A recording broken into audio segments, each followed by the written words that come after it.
Hey guys, welcome back to the Unfiltered Political Lens, where we take the headlines and the systems behind them and the power structure and shaping our world, and we break them down without the corporate filters and without the political theater and without watered down narratives. Tonight, we're diving into a subject that affects every single one of us, whether we realize it or not. The rise of the new surveillance state, which is not, this is not science fiction. This is not some distant warning of the future. This is happening right now in our neighborhoods, our cities, our homes, and even if the devices that we're willing to install ourselves on, like our phones, computers, tablets, whatnot. Tonight we're talking about how local governments and billion-dollar tech companies and massive data infrastructure is quietly reshaping our privacy, our freedom, and the relationships between the citizens and those who have power. Tonight I want to talk about something that most people walk past every single day without ever realizing how deeply it shapes their lives. We live in a time where surveillance is no longer just a government camera mounted on a street pole or a police officer watching from a patrol car. Surveillance has become proven and, how can I say this? It has been woven into the ordinary routine of our lives, our doorbells, our phones, our cars, and even our workplaces or our apartment buildings and our grocery stores. Maybe even the neighborhoods we call safe. But what makes this moment so important is that much of the system does not look like government control at first. It looks like convenience, safety, and smart technology, not government overreach or surveillance on the American people. But when most people hear the phrase surveillance state, they imagine something dramatic: dark vans, federal agents, secret listening rooms, and a kind of authoritarian imagery that we associate with dystopian films. But the modern surveillance state is much quieter than that, and in many ways far more effective. It comes through terms of service we've never read, partnerships between the police departments and the private companies we never voted on, and data centers but on the edge of town that most people barely notice. The real transformation has happened not only through law, but through thousands of small decisions made by governments and corporations working together. Instead of governments building every surveillance system directly, local governments are increasingly outsourcing surveillance to the private companies like Amazon, Google, Flock Safety, Exxon, and massive cloud providers like Microsoft, Amazon, Web Services, and many more. These themselves, which is a result, is a system where the surveillance expands faster than our public oversight, and the citizens often know not or may not realize how much has changed until the infrastructure is already in place. Think about something as simple as doorbell camera. Millions of Americans who's installed doorbell cameras to protect packages or monitor visitors or to simply feel safer at home. It feels personal, private, and practical, but once those cameras become connected to the cloud systems, neighborhood apps, and law enforcement partnerships, that private device becomes part of a much larger public surveillance network. Your front porch is no longer just the front porch, it becomes another node in a digital observation guide. One of the clearest examples of this is Amazon owned Ring. The Ring marketed itself as neighborhood protection, giving the homeowners peace of mind and helping people watch over their homes from anywhere in the world. But over time, Ring became much more than a consumer product. It became part of a growing relationship between private surveillance and public policing. Police departments across the country began using ring systems to request the footage from the residents, effectively turning the neighborhood into a voluntary evidence or networks of evidence. What makes that significant is not simply that the police can ask for the footage, because in many cases the people want to help solve the crimes. The larger issue is how normalized it become when private homes quietly become extensions of law enforcement infrastructure. Instead of governments installing visible public cameras that required budget, debates, and public hearings, the cameras are already there. They're paid for by citizens themselves, and the public itself funds its own surveillance and often thank companies for the privilege of doing so. This became even more visible when Ring moved toward deeper partnerships with companies like Flock Safety. Flock is known for AI powered surveillance systems, especially automated license plate readers that track vehicle movements across cities and suburbs. These systems can record where a car was when the track vehicle movement across cities and suburbs. These systems can record where a car was when it passed, how often it appears, and can help build a movement profile over time. When Ring looked to integrate the Flock, critics saw the possibilities of how surveillance and citywide tracking systems merging into one seamless investigative network. That is where the conversation changed from convenience to civil liberties. Because if your neighborhood camera can be connected to a larger law enforcement platform, and if vehicle tracking systems can map your movements and patterns, and question becomes not whether someone is watching you, but how much of your life can be reconstructed after the fact. People often think privacy means hiding or wrongdoing, but privacy is also about the ordinary freedom. The freedom to move, associate, and live without every action becoming permanent data. Once surveillance systems mature, they do not simply record crimes, they record life itself. In early 2026, Ring faced major backlash after prompting its AI powered search party feature during the Super Bowl. The feature was presented as a helpful tool for locating lost pets and using neighborhood camera networks. When on the surface it sounded harmless and even compassionate, but the critics immediately pointed out the obvious reality. If a system can track a dog, it can absolutely be adapted to track humans. The single moment exposed the deeper, far fear. It exposed a deeper fear many people already had about technology.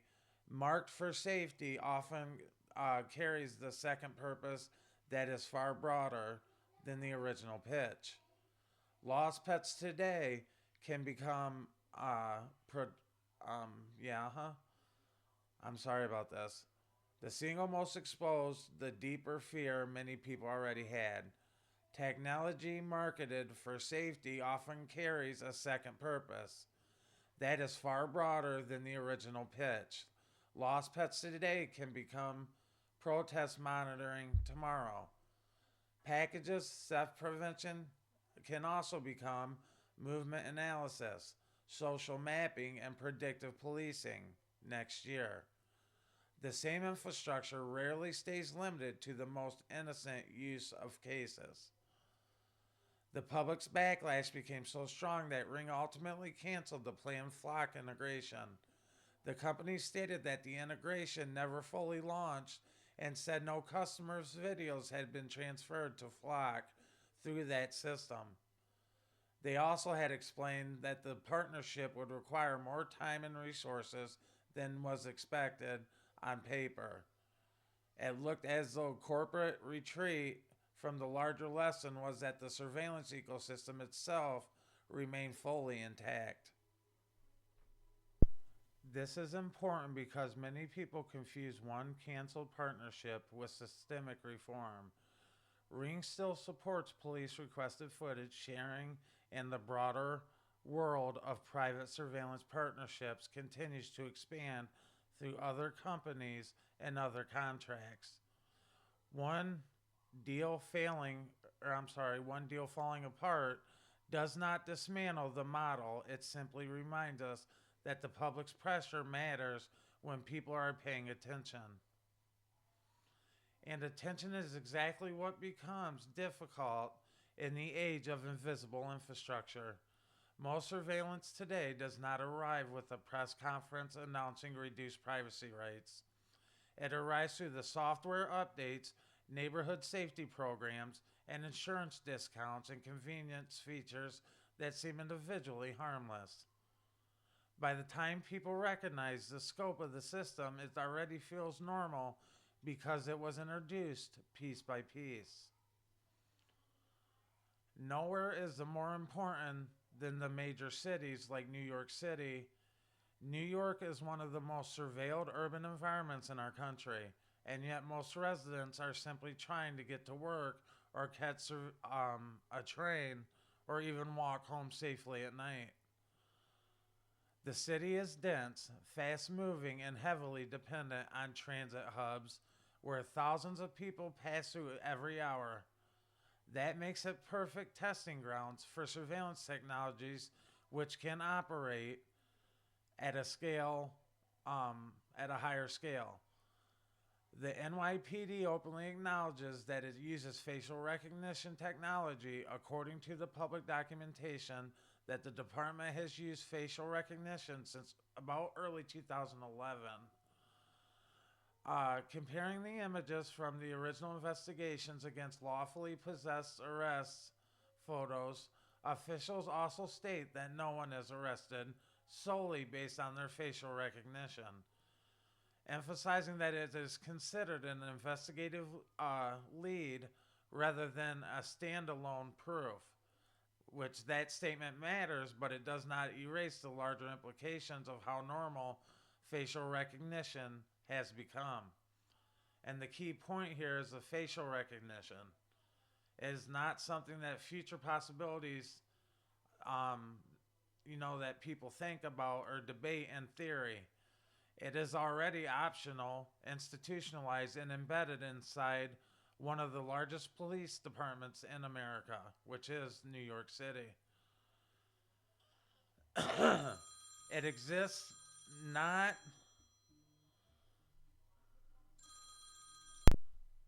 The key point here is that facial recognition is not some future possibility. People debate in theory, it is already optional, institutionalized, and embedded inside of the police departments here in America.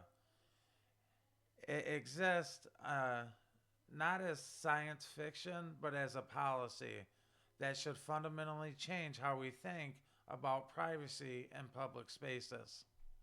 Take a place like Grand Central Station Terminal. It is one of the most transient environments in the country with constant movement, predictable commuter patterns, and massive flows of people every day.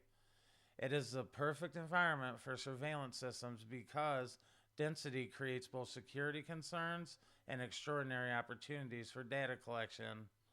In a place like that, the issue is not one of a camera, it is the possibility of a total behavioral mapping. Who entered the station, who left, which exits were used, whether they met someone, how long they had stayed, and what routes they may have repeated over the weeks or months. Once enough data points exist, surveillance stops being about isolated events and it starts becoming about the patterns. Patterns are where predictive systems grow, and the predictive systems are where the ethical questions become far more serious. This is where many misunderstand the issue. They think that surveillance was watching criminals after something happens increasingly. The surveillance means trying to predict behavior before something happens.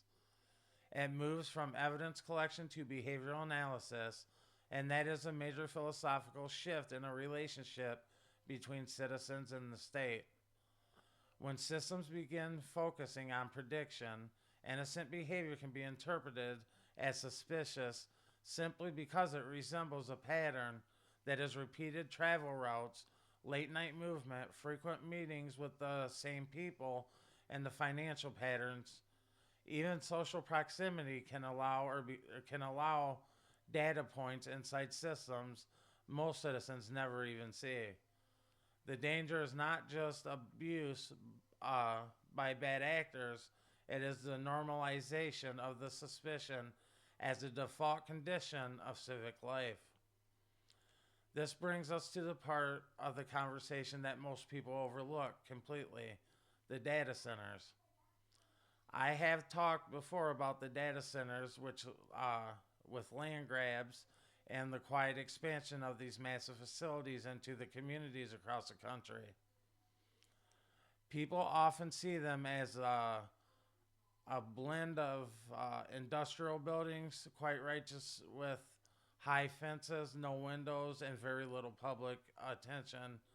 But those buildings are not just warehouses themselves, they are the memory banks of the surveillance age.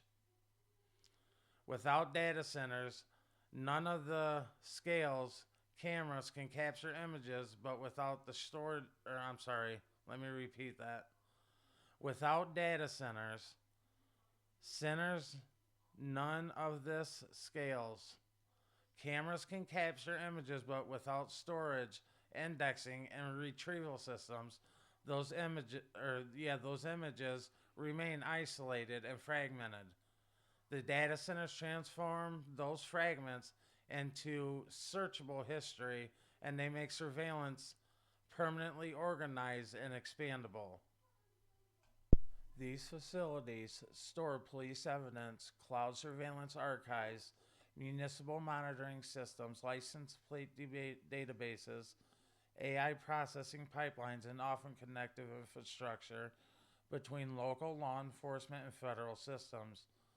They are where footage lives long after the event itself is forgotten. They are where search functions replace human memory and where scale replaces traditional limits. I often say that the cameras are the eyes, but the data centers are the brain. That is not just a dramatic phrase, it is structurally true. A city can install thousands of cameras, but the real power comes from being able to process, cross reference, and retrieve that information instantly. Surveillance becomes exceptionally more powerful when the memory becomes automated. That should matter deeply to anyone following the politics of land use infrastructure. When the local governments approve massive data center projects, the public's discussion often focuses on jobs, tax incentives, utility use, and economic development. Those are real concerns, but the deeper issue is often ignored. What kind of digital power is being physically built into the landscape? We are constructing the architecture of long term behavioral storage and calling it neutral development. And where public oversight often breaks down. It's where oversight often breaks down. Most people assume that if law enforcement wants access to information, there must be a warrant, a judge, and some visible legal process involved. Sometimes that is true, but in privatized surveillance systems, access can happen through voluntary homeowner footage sharing, vendor partnerships, third party contracts, and private databases that exist outside of the traditional assumptions people have about constitutional protections. This creates a legal gray zone where people feel protected by old expectations while living inside the new system. If your movements are captured private cameras and government cameras, the constitutional debate shifts. If your data is stored by a corporation rather than directly by a city agency, the oversight becomes fragmented, and that fragmentation is one of the most powerful features in the privatized surveillance model. Critics call this surveillance by privatization because it allows governments to benefit from expensive monitoring without always bearing the political cost of visibly building it themselves. The citizens do not protest their own doorbell camera the same way they protest the police camera tower on the corner. Private convenience softens the public's resistance. That is one of the smartest and most dangerous political strategies of the modern era. Now, I want to be fair here. Because of the conversation, it should not become dishonest or simplistic. Many people genuinely benefit from these technologies.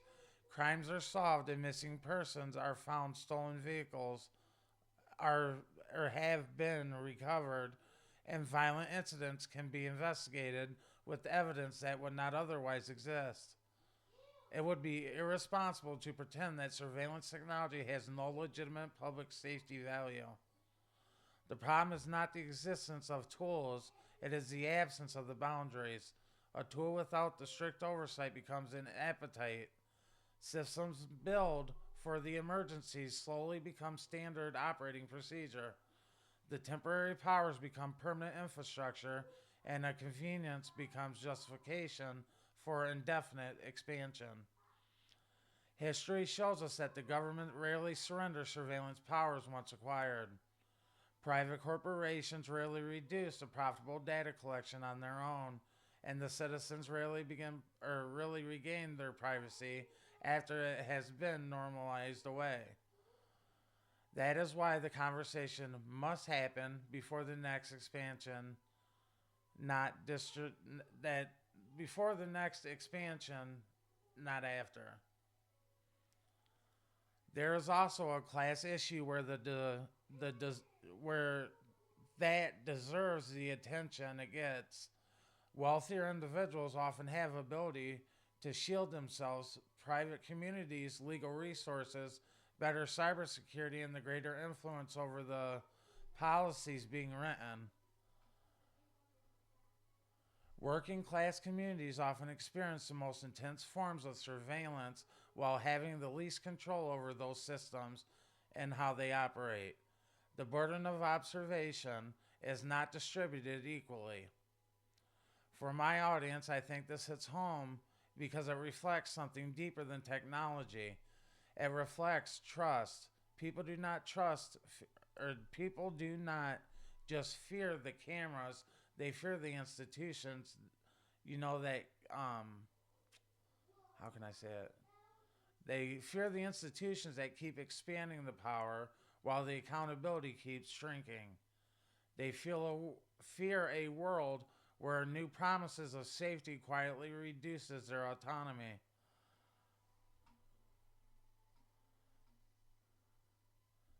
And as it goes forward, that fear should not be dismissed as a paranoia. Healthy democracies require skepticism when the power becomes invisible. Citizens should ask who owns the data, who accesses it, how long is it stored, and what mistakes are possible, and what happens when the political leadership changes hands. A system that feels safe under the administration may feel terrifying under another. We should also remember that surveillance changes behavior even when no one is actively watching. People self censor when they believe observation is constant. They attend the fewer meetings, speak less freely, and avoid controversial conversations. And they slowly internalize caution as normal. Privacy is not always about secrecy, it is about the psychological freedom to live without putting on a performance. So, when we talk about smart cities, public safety, and technological progress, we need to ask harder questions. Whether the app works or whether the package arrived on time, we need to ask what kind of these questions citizens in these systems are shaping. Are we building empowered communities or compliant populations? Because that is the real issue. The surveillance rarely announces itself as control. It arrives as efficiency or convenience and as a safety mechanism. It asks for trust, or it asks for us to trust one feature at a time until the resistance feels unreasonable and privacy feels outdated. Please forgive me, my language is horrible. They told us surveillance would come through protection and through smart homes, neighborhood alerts, and lost dog notifications, through packages, theft prevention, safer streets, and frictionless technology. But what they were really building was a privatized police state where your front door became part of law enforcement infrastructure and the quiet data center down the road became the brain behind it all. And if we do not pay attention now, we may wake up one day realizing that privacy did not disappear in one dramatic moment. It disappeared because we traded it away one convenience at a time and called it progress. Hence, what we all know, the FISA court and how they expanded that each year, and they keep expanding it even though all the controversy that's been going on with the FISA courts and Donald Trump and whatnot. But I want to thank you guys once again for tuning in to the Unfiltered Political Lens. I appreciate your consistency, and I would appreciate it if you could take a minute to hit the like button. Please make sure also to share and subscribe if you haven't already. I would appreciate it. It really helps out the channel. And your support means more to me than what you know. And I just want to thank you once again and have a good night. Peace. We'll see you in the next one.